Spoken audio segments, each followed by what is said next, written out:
오늘은 제9편 단계적 일상 회복을 위해 우리들의 콧구멍을 바이러스로부터 완벽하게 보호하자라는 제목으로 말씀드리겠습니다.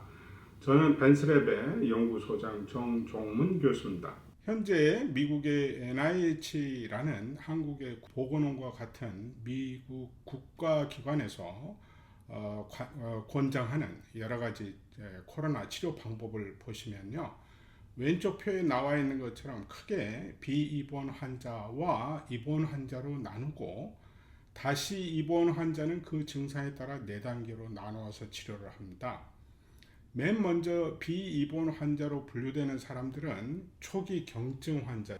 그래서 일단 이 사람들은 덱사메타손과 같은 스테로이드 제제를 먹지 마세요라고 강력하게 권장하고 있고요. 현재까지나 항체 치료제와 같은 것을 강력하게 추천할 만한 충분한 임상 데이터가 축적되어 있지 않다라고 되어 있습니다. 상당히 좀 무책임한 것 같아요. 어쨌든 다음 입원 환자 중에서 가장 경미한 1단계의 경우에는 절대 덱사메타손이나 기타 스테로이드와 같은 제제를 쓰지 말고 그나마 항바이러스제인 렘데시비르가 가장 적당한 것 같다라고 표기가 되어 있습니다. 입원 환자들 중 2번째 단계인 경우에 렘데시비르와 최소한의 산소 공급을 해주고 산소를 더 많이 요구하는 환자인 경우에는 덱사메타손과 렘데시비르를 병용 처방하라고 되어 있습니다. 입원 환자들 중 3번째 단계인 산소 흡입기가 필요한 경우에는 덱사메타손 혹은 덱사메타손과 렘데시비르를 병행 사용하라고 되어 있고요. 맨 마지막 4번째 경우에는 강제 산소 흡입기 내지는 에크모라는 기계가 필요한 경우인데요. 이때는 덱사메타손을 집중적으로 사용하도록 권장하고 있습니다.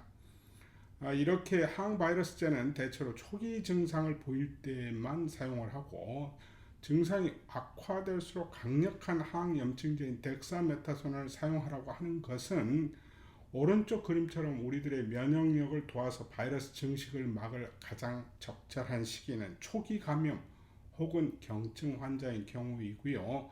이때가 바로 항바이러스제인 렘데시비르를 사용할 적절한 때라는 겁니다. 이때 만약 스테로이드제인 덱사메타손을 사용하게 되면요. 자칫 우리의 면역력을 떨어뜨려서 바이러스로 하여금 더 증식을 폭발적으로 일어나게 할 수 있으니까 사용을 자제하라는 겁니다. 그런데 중증으로 갈수록 이제는 더 이상 바이러스의 증식을 막는 항바이러스제보다는 우리 몸에서 과도하게 일어나는 염증 반응으로 인해서 우리의 조직, 기관, 세포 이런 것들이 망가지는 것을 억제하기 위해서 스테로이드제인 덱사메타손을 적절하게 사용하라는 겁니다. 그러니까 한마디로 우리의 면역 반응은 초기에는 우리의 친구이지만 이미 바이러스가 증식이 어느 정도 진행돼 가지고 우리의 과도한 면역 반응의 시초라고 할 수 있는 사이토카인 폭풍으로 인해 과염증이 일어나면 이제는 일련의 이런 면역 반응이 오히려 적으로 행동한다는 겁니다. 거의 발병 2년이 다 되어가는 지금도 미국의 NIH는 코로나19의 치료를 위해서 주로 렘데시비르와 이 항염증제 덱사메타손을 권장하고 있고요. 임상 중이거나 실험 연구 중에 있는 다른 항바이러스제, 혈장치료제, 항체치료제, 면역조절제, 보조요법으로 항혈전제를 사용할 것을 권장하고 있습니다. 그러나 이것들은 제가 지난 5편에서 자세하게 다룬 바가 있으니까 한번 보시고요. 최근에 경구제로 나온 2종의 약물 몰누피라비르와 팍스로비드에 대해서는 따로 영상을 준비해서 설명을 하도록 하겠습니다. 우리나라에서 이제 개발 중이거나 임상 중 혹은 임상 완료된 치료제 목록입니다. 13개고요. 이 중에 이제 10개는 항바이러스제입니다. 나머지 3개, 이거는 항염증제로 개발되고 있죠. 이 중에서 유일하게 항바이러스제로 개발된 항체 치료제인 셀티론의 CTP59, 상품명으로는 레키로나주라고 하는데, 이게 이제 우리나라 식약처 사용 인증을 받은 게 유일합니다. 개발 완료가 되어도 모두가 전문 의약품으로 일반인이나 비입원 환자가 함부로 사용하기 어려운 제품들이에요. 다. 현재 코로나 치료제들의 문제점을 간단하게 짚어보면, 첫째, 이제 항바이러스제로 쓰이는 단일 항체 치료제나 렘데시비르는 바이러스의 증식을 막아주는 항바이러스 효과만 입증되어 있고요. 전혀 항염증 효과는 없습니다. 더구나 둘 다 이제 혈관 주사제이기 때문에요. 전문 의료인만 취급할 수 있습니다. 그 다음에 이제 둘째로 덱사메타손이나 바리스티닙 같은 이 강력한 항염증제는 항바이러스 효과가 또 전혀 없어요. 감염 초기에 이들을 잘못 사용하게 되면 오히려 바이러스의 증식을 촉진시킬 수가 있습니다. 셋째, 항혈전제는 글자 그대로 간혹 생기는 혈전을 용해하는 데 사용하는 약제로서 항바이러스나 항염증 효과는 또 전혀 없습니다. 그러나 실제 현장에서는 코로나19의 증상이 바이러스 증식과 더불어 염증이 함께 생긴다는 것이에요. 바이러스 증식 따로, 또 염증은 나중에 따로, 이렇게 발생하는 등 따로따로 이렇게 생기는 게 아니고 상당히 복합적으로 일어난다는 겁니다.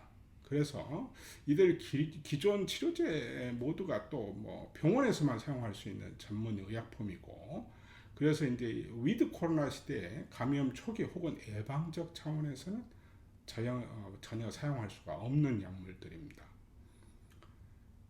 코로나 백신도 문제가 많습니다. 여러 형태의 백신들 중에서 그나마 이제 가장 안전하다는 mRNA를 이용한 모더나 백신이나 화이자 백신도 최근에 심근염, 탈모, 혈전증, 여러 부작용이 심각하고요. 더구나 이들 백신은 모두가 우한 바이러스 S 돌기 단백질을 기반으로 만든 것이기 때문에 현재 우리나라에서 기승을 부리고 있는 델타 바이러스에 대해서는 상당히 많이 예방 효과가 떨어지는 것 같아요. 말이 좋아서 돌파 감염이지 결국 백신을 맞아도 걸린다는 거 아닙니까? 물론 제조사에서는 위중증으로 가는 환자 수가 확 떨어지는 장점이 훨씬 크다 이렇게 얘기를 하지만 그에 따른 부작용과 또 시간에 따라 급속하게 떨어지는 예방능 등을 보면 벌써부터 부스터 샷을 맞아야 하느니 내년에 새로 또 백신을 맞아야 할지도 모른다는 그런 얘기들이 또 떠돌고 있습니다. 여기서는 이제 백신 및 기존 치료제의 장단점을 비교를 해봤습니다. 백신의 장점은 예방 효과가 우수하다 일반적으로, 또 비교적 적은 비용으로 많은 사람한테 항체를 생성시킬 수 있다, 또 집단 면역을 이룰 수 있다라는 점이고요. 단점으로는 주사 접종을 해야 되니까 번거롭고, 또 부작용, 또 변이 바이러스 출현에 따른 그 돌파 감염, 또 시간에 따른 항체 농도의 감소, 또 개발 과정에 많은 비용과 또 개발 시간이 걸린다는 거고요. 기존 합성 치료제의 장점으로는 초기 경증, 중증 환자에게 적용 가능한 약물이 있다는 점, 주사제 경구용, 흡입용 등 인체 주입 경로를 다양화할 수도 있다. 작용 기전이 대체로 확실한 편이다. 대량 생산이 용이해서 많은 사람한테 이제 동시다발적으로 적용할 수 있다. 반면에 치료제 부작용도 만만치 않고요. 대체로 덱사메타손을 제외하고는 다 비싼 고가약입니다. 그 다음에 이제 유통 및 보관이 어려운 경우도 있어요. 항체 치료제처럼. 또 이것도 역시 오랜 개발 기반과 또 비용이 많이 든다는 그런 것들이 단점에 속합니다. 우리가 평소에 마스크를 잘 쓰다가도 꼭 벗어야 하는 경우가 있습니다. 아시다시피 이제 밥 먹을 때, 커피 마실 때, 또 별 수 없이 우리 또 마스크를 벗어야 되잖아요. 그리고 이제 저처럼 이제 이렇게 강연을 크게 한다든가, 그럼 이제 이 코로나 바이러스가 들어오는 경로가 거의 콧구멍을 통해서 들어와서 비강 상충부에 있는 섬모세포에 이제 침입을 해요. 바로 이곳에서 엄청나게 증식을 한다고 국내 연구진들이 7월달에 이제 발표를 했습니다. 저널 오브 클리니컬 인베스티게이션이라고 꽤 유명한 건데요. 이들 저자들 결론은 코로나19를 퇴치하기 위해서 바로 요 부분을 관리를 특별히 해야 된다. 저도 이 점에 대해서는 굉장히 공감하는 거고요. 또 델타 바이러스 경우에 이제 바로 여기서 우한 바이러스보다 약 1000배 이상 더 증식을 하기 때문에 전파력이 높다고 합니다. 그래서 아주 논리적이고 합리적이고 자연스러운 결론은 뭐냐? 비강을 바이러스로부터 철저하게 보호를 하자 하는 것입니다. 마스크를 벗어야 하는 바로 그 시점에 코로나 바이러스가 이렇게 들어와서 감염을 하기 때문에 단계적 일상 회복의 시대에 가장 필요한 것은 바로 제가 생각하기에 비강 세척제입니다. 세척도 해주고 부작용 없는 항바이러스 기능도 동시에 보유하고 있는 그런 비강 세척제라면 최고의 마스크 보완제가 될 거라고 생각을 합니다. 특히 백신 접종을 불가피하게 못하는 사람들, 그 다음에 어린이들한테는 매우 유용할 것입니다. 백신도 중요하고요. 더 중요한 것은 당연히 부작용 없는 치료제죠. 그러나 이보다 제가 생각에 훨씬 더 중요하고 아마도 이것을 잘만 이용한다면 코로나 바이러스를 빠른 시간 내에 퇴치할 수 있는 거, 이게 바로 예방력이 확실한 비강 세척제라고 봅니다. 감사합니다.